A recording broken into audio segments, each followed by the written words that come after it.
97 ගීතාවලිය 119 97 පරණ ගීත 825 වෙනි පිටුව. ඔබගේ ව්‍යවස්ථාවට මම කොපමණ ප්‍රේම කරම්ද දවස මුළුල්ලේම ඒක මාගේ භාවනාවය. ඔබගේ ආඥා මාගේ සතුරන්ට වඩා මා නැනවත් කරයි. මාක්‍රිසාද ඒවා නිතර මා සමගය. මාගේ සියලු ගුරුවරුන්ට වඩා මට නුවණ ඇත්තේය. මාක්‍රිසාද මාගේ භාවනාව ඔබගේ ශික්ෂා ගැනය. මා ඔබගේ නියෝග ආරක්ෂා කළ බැවින් වැඩිමහලන්ට වඩා මට තේරුම් ඇත්තේය. ඔබගේ වචනේ පවත්වන පිණිස සියලු නපුරු මාර්ගවලින් මාගේ පාද වළක්වා ගතිමි. ඔබගේ විශ්වවලින් ඉවත් නොගියෙමි. මාක්‍රිසාද ඔබ මට ඉගෙනුසේක. ඔබගේ නියෝගවලින් මට නුවණ ලැබේ. එබැවින් සියලු වංක මාර්ගයෙන් උත්සාහ හරිමි. ආමේන්. මේ දාවීදගේ හදවත නැමැති මණ්ඩපේ තබුණා පළවෙනි දේ තමයි මාගේ සහෝදර සහෝදරියනි දෙවියන් වහන්සේගේ වචනය. ඒ දෙවියන් වහන්සේගේ ආඥාවල් මේ දාවීදගේ හදවත නැමැති මණ්ඩපේ දාවීද තබාගෙන සිටියා. මේක ඔබ කියවන කල අපි දකිනවා මේ දාවීද කොපමණ දෙවියන් වහන්සේගේ වචනයට ඇලුම් වුණා මිනිස්සෙක්ද. ඒ උදේ දවල් රැ කොපමණ මේ දෙවියන් වහන්සේගේ වචනය මෙනෙහි කරන්නව මිනිස්සෙ බවට අපි මේක කියවන කල අපිට වැටහෙනවා. මාගේ සහෝදර සහෝදරියනි එනිසා මේ දෙවෙනි කාරණාව අපි බලමු. එතනම 105 ඔබගේ වචන මාගේ පාදයට පහනක්ය. මාගේ මාවතට එළියක්. ආමේන්. මේ දාවීද් ස්වාමීන් වහන්සේගේ වචනය ඔබගේ වචනය මාගේ පාදයට පහනක්ය. හැම මොහොතම ඔහු ගමන් කරන අවස්ථාවලදී ඔහු පාදයට පහනක්ද මාවතට එළියක්ද තබාගෙන ගමන් කරනු ලැබුවා.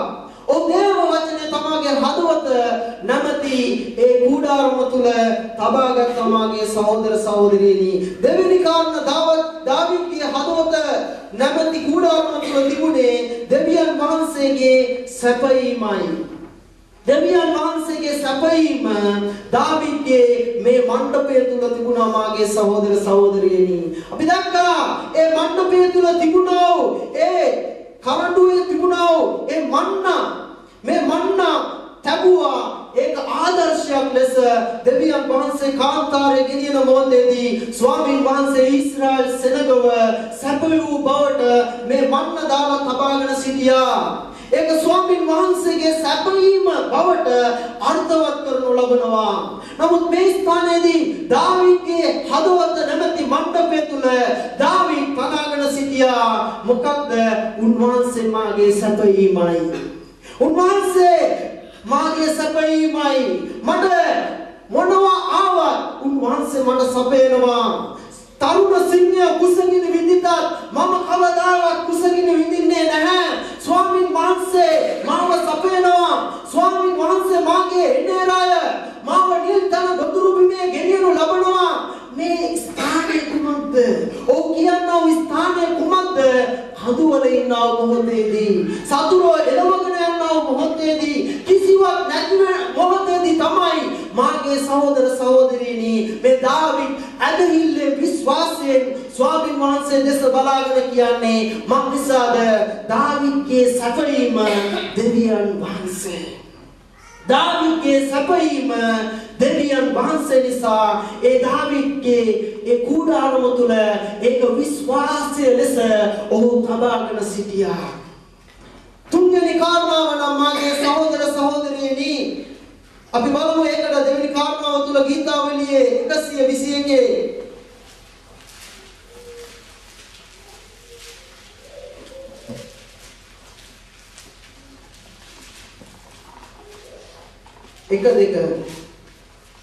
කඳු දෙසට මාගේ ඇස් ඔසවන්නේමි. මට උපකාර පැමිණෙන්නේ කොතැනින්ද? මට උපකාර පැමිණෙන්නේ අහස පොළ මැව් ස්වාමීන් වහන්සේ. ආමේන්. කඳු දෙසට මගේ ඇස් ඔසවන්නේමි. මට උපකාර පැමිණෙන්නේ කොහෙන්ද? මාගේ සහෝදර සහෝදරියනි දාවීදට කඳුමෙන් ප්‍රශ්න ගොඩ ගැහිලා තිබුණා. දාවීදට කඳුමෙන් සතුරෝ සිටියා. නොයෙකුත් දේවල් මත දාවීද් බලනකොට අයියෝ කඳුමෙන් ගොඩ ගැහිලා සතුරෝ කඳුමෙන්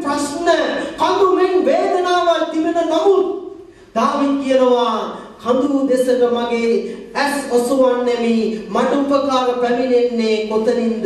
මට උපකාර පැමිණෙන්නේ අහසත් පොළොවත් මැව්වා ස්වාමින් වහන්සේගෙන්ය. අහසත් පොළොවත් මැව්වා උන්වහන්සේ මාගේ උපකාරය. උන්වහන්සේ මේ කඳු සම්පූර්ණම සමතලා කරලා මට උන්වහන්සේ සියලු දෙයින් සපයනවා. උන්වහන්සේ මගේ ආශිර්වාදයේ බවට දාවිද් තුල ස්ථිර සාතිකයක් තිබුණා. මාගේ සහෝදර සහෝදරියනි, ස්ථිර සාතිකයක් දාවිද් තුල තිබුණා. මක්නිසාද? දාවිද්ගේ සැපයීම දෙවියන් වහන්සේ. දාවිද්ගේ සැපයීම දෙවියන් වහන්සේ නිසා. මේ තුන්වෙනි කාරණාව නම් දාවිද් තුල තිබුණේ දෙවියන් වහන්සේට සේවය කිරීම. දෙවියන් වහන්සේට සේවය කිරීම දාවිද්ගේ හදවත තුල ස්ථිර සාතිකයක් තිබුණා. අපි දකිනවා දෙවියන් වහන්සේ ඊශ්‍රායල් සෙනග අතර තෝරාගනු ලැබුවේ ඒ ආරෝන්ගේ වංශයයි. ඒ ආරෝන්ගේ වංශය තමයි, ඒ ලෙවි ගෝත්‍රය තමයි ස්වාමින් වහන්සේට සේවය කරන පිණිස තෝරාගනු ලැබුවේ. නමුත් දාවිද් ඇවිල්ලා ඒ ලෙවි ගෝත්‍රයේ කෙනෙක් නෙමෙයි. දාවිද් ඇවිල්ලා යුදා වංශයේ කෙනෙක්. යුදා වංශයේ කෙනෙකු දාවිද් තමාම ස්වාමින් වහන්සේට යටපත් කරලා දෙනු ලබනවා. දාවිද් හදවතේ නිදාන් කරගත්තා. මම දෙවියන් වහන්සේට සේවකයෙක්. මම දෙවියන් වහන්සේට සේවකයෙක්. මොනවා නමුත් මම දෙවියන් වහන්සේට සේවය කරන්න ඕන කියලා හැම මොහොතෙම දෙවියන් වහන්සේට සේවය කරන්න ඔහුගේ හදවත තුළ ආසාව, පිපාසය, බඩගින්න තිබුණා. මාගේ සහෝදර සහෝදරියනි, ඒ නිසා තමයි ඔහු ඒතෝප් සැට්ටයක් හැම මොහොතෙම ඇඳගෙන දෙවියන් වහන්සේ ඉදිරියට ගමන් කරනු ලබන්නේ. දෙවියන් වහන්සේ ඉදිරියට ඔහු ගමන් කරනු ලබන්නේ ඇයි? දෙවියන් වහන්සේට සේවය කරන පිණිස. ඔබ දෙවියන් වහන්සේගේ වචනය දෙස බලනකොට හැම මොහොතෙම පූජකය පව උපකාර කරනු ලබනවා. දාවිද් මේ ඒතෝප් සැට්ටයක් ඇඳගෙන දෙවියන් වහන්සේට පුද පූජාවල් ඔප්පු කරන පිණිස. නමුත් දාවිද් ඇවිල්ලා ලෙවි ගෝත්‍රයේ කෙනෙක් නෙමෙයි. ඔහු ඇවිල්ලා යුදා වංශයේ කෙනෙක්. යුදා වංශයේ කෙනෙක් නමුත් ඔහු දෙවියන් වහන්සේට සේවය කරනු ලැබුවා. මාගේ සහෝදර සහෝදරියනි, ඒක තමයි දෙවියන් වහන්සේගේ කනවීම. දෙවියන් වහන්සේගේ කනවීම දාවිද් තේරුම් ගත්තා.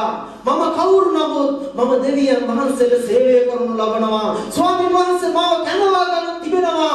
ස්වාමීන් වහන්සේ මාව ආලේප කරලා තියෙනවා. මේ රජකමට වඩා මම දෙවියන් වහන්සේට සේවකයෙක් වීම යහපත්. දෙවියන් වහන්සේට මම සේවය කරන්න ඕන. ඒ නිසා හැම මොහොතෙම රාජ වස්ත්‍ර පවා ගලවලා දාලා ඒතෝප් සැට්ටය අරගෙන ඒ දෙවියන් වහන්සේගේ ගිවිසුම් පෙට්ටිය ඉදර නට ගමන් කරන මොහොතවල් බොහොමයක් මේ බයිබලයේ තුල ඔබට සමු වෙනු ලබනවා. එනිසා මෙතන දකින්න ලබනවා දෙවියන් වහන්සේගේ කැඳවීමට දාවිද් රජතුමා ඇතුල් වෙනු ලැබුවා. මේ දාවිද්ගේ මණ්ඩපය තුල තිබුණා කාරණාවක් නම් ඒ ගිවිසුම් පෙට්ටිය, මේස, එවැගේම මේ දේවල් හැම දෙයක්ම දාවිද්ගේ හදවතේ තිබුණේ. මාගේ සහෝදර සහෝදරියනි, නමුත් අපි දැක්කා මෝසෙස්ගේ මණ්ඩපය තුල සාමාන්‍ය දේවල් පමණයි. ඒ දේවල් තිබුණේ. ගිවිසුම් පෙට්ටිය තිබුණා, ඒ කරුණු තිබුණා, නොයෙකුත් දේවල් මේ මණ්ඩපය තුල තිබුණා. නමුත් සැබෑ අර්ථවත් දේ දාවිද්ගේ හදවතේ නිදාන් කරලා දාවිද් තබාගෙන සිටියා. ඒ නිසා තමයි මාගේ සහෝදර සහෝදරියනි මේ දාවිද්ගේ මණ්ඩපය ගැන ස්වාමින් වහන්සේ කතා කරුවේ. මේක සාමාන්‍ය මණ්ඩපයක් නෙමෙයි. මේක අර්ථවත් මණ්ඩපයක් නිසා ස්වාමින් වහන්සේට ඕන වුණා මේ දාවිද්ගේ මණ්ඩපය ගැන කතා කරන්න. එසා දාවිද් දෙවියන් වහන්සේ දැක්කා මෝසෙස් සෑදුවා මණ්ඩපයේ තිබුණා ගිවිසුම් පෙට්ටිය තමයි මේ දේවල් තිබුණේ. දෙවියන් වහන්සේ දැක්කා. නමුත් දාවිද් තුල තිබුණා සැබෑ අර්ථය.